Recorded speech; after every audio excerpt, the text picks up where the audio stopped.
നമസ്കാരം. തൊടിയിലെ ചെടി എന്ന പരിപാടിയിലേക്ക് ഏവർക്കും സ്വാഗതം. ഇന്ന് പരിചയപ്പെടുത്തുന്നത് എള്ളിനെയാണ്. അതിപുരാതന കാലം മുതൽക്ക് തന്നെ എണ്ണ ഉൽപ്പാദിപ്പിക്കുവാൻ വേണ്ടി എള്ള് നമ്മൾ കൃഷി ചെയ്യാറുണ്ടായിരുന്നു. ആയുർവേദത്തിൽ എണ്ണകളിൽ വെച്ചിട്ട് ഏറ്റവും ശ്രേഷ്ഠമായത് എള്ളെണ്ണ എന്നാണ് ആയുർവേദ ആചാര്യന്മാർ അനുശാസിക്കുന്നത്. തില, സ്നേഹതില എന്നൊക്കെയാണ് സംസ്കൃതത്തിൽ ഇതിന് നാമധേയങ്ങളുള്ളത്. ആയുർവേദത്തിൽ സ്നേഹവർഗത്തിലാണ് എള്ള് ഉൾപ്പെടുത്തിയിരിക്കുന്നത്. സ്നേഹവർഗം എന്നാൽ സ്നിഗ്ധത എവിടെയാണ് ആവശ്യമുള്ളത് അതിലെല്ലാം ഔഷധക്കൂട്ടുകളിൽ ഈ എള്ളിനെ ഉപയോഗിക്കാറുണ്ട്. പെഡലിയേസി കുടുംബാംഗത്തിൽ വരുന്ന ഇതിൻ്റെ ശാസ്ത്രീയ നാമം സെസമം ഇൻഡിക്കം എന്നാണ്. വെളുത്ത എള്ള്, കറുത്ത എള്ള് എന്നിങ്ങനെ 2 ഇനം എള്ളുകളാണ് കൂടുതലായി ഉള്ളത്. വെള്ളക്കെട്ടുകൾ അധികമില്ലാത്ത നെൽപ്പാടങ്ങളിലാണ് എള്ള് കൂടുതലായി കൃഷി ചെയ്യപ്പെടാറുള്ളത്. ഇന്ത്യ, ചൈന എന്നീ രാജ്യങ്ങളിലാണ് കൂടുതൽ എള്ള് കൃഷി ചെയ്യപ്പെടാറുള്ളത്. ഏകദേശം 1.5 മീറ്റർ വരെ നീളത്തിലാണ് ഇത് വളരാറുള്ളത്. ഇതിൻ്റെ സസ്യം മുഴുവനായും ഗ്രന്ഥില രോമാവൃതമാണ്. എള്ളിൻ്റെ തണ്ട് ചതുരാകൃതിയാണുള്ളത്. അടിഭാഗത്തെ ഇലകൾ വളരെ വീതി കൂടിയതും ദന്തുരമായും സമുഖമായി വിന്യസിച്ചിരിക്കുന്നു. എന്നാൽ മുകൾ വശത്തെ ഇലകൾ വളരെ ചെറുതും എന്നാൽ ഏകാന്തര ക്രമത്തിലുമാണ് വിന്യസിച്ചിരിക്കുന്നത്. അടിഭാഗത്തെ ഇലകൾ നേരത്തെ കൊഴിഞ്ഞു പോകാറുണ്ട്.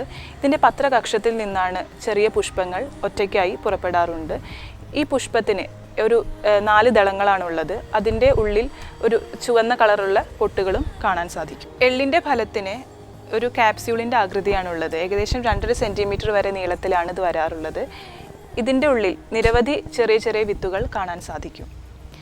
ഇനങ്ങളുടെ ഭേദമനുസരിച്ച് വിത്തിന് വെളുപ്പ്, ചുവപ്പ്, തവിട്ട്, കറുപ്പ് വരെ നിറത്തിൽ കാണാൻ സാധിക്കും. അതിൽ വെളുത്ത വിത്തിനാണ് ഏറ്റവും കൂടുതൽ എണ്ണ ലഭിക്കാറുള്ളത്. ഇതിൻ്റെ വിത്തിൽ ഏകദേശം 46% എണ്ണയാണുള്ളത്. കൂടാതെ പ്രോട്ടീൻ, സെസമിൻ, സെസമോളിൻ തുടങ്ങിയ രാസപദാർത്ഥങ്ങളും അടങ്ങിയിട്ടുണ്ട്. എള്ളെണ്ണ ശരീരത്തിലെ രൂക്ഷതയെ ഇല്ലാതാക്കുവാൻ സഹായിക്കുന്നു. അതുപോലെ മലത്തെ അയങ്ങി പോകുവാനും ഇത് ഉപയോഗിച്ചു വരാറുണ്ട്. ആർത്തവത്തെ ത്വരിതപ്പെടുത്തുവാനും മുലപ്പാൽ വർദ്ധിപ്പിക്കുവാനും വളരെ ശ്രേഷ്ഠമായ ഔഷധമാണ് എള്ള്. ഇതിൻ്റെ തണ്ട്, ഇല, വിത്ത്, ഫലം എന്നിവയാണ് ഔഷധയോഗ്യമായ ഭാഗങ്ങൾ. ഇതിൻ്റെ ഔഷധ പ്രയോഗങ്ങളെക്കുറിച്ച് ഡോക്ടർ CM ശ്രീകൃഷ്ണൻ വിശദീകരിക്കുന്നതാണ്.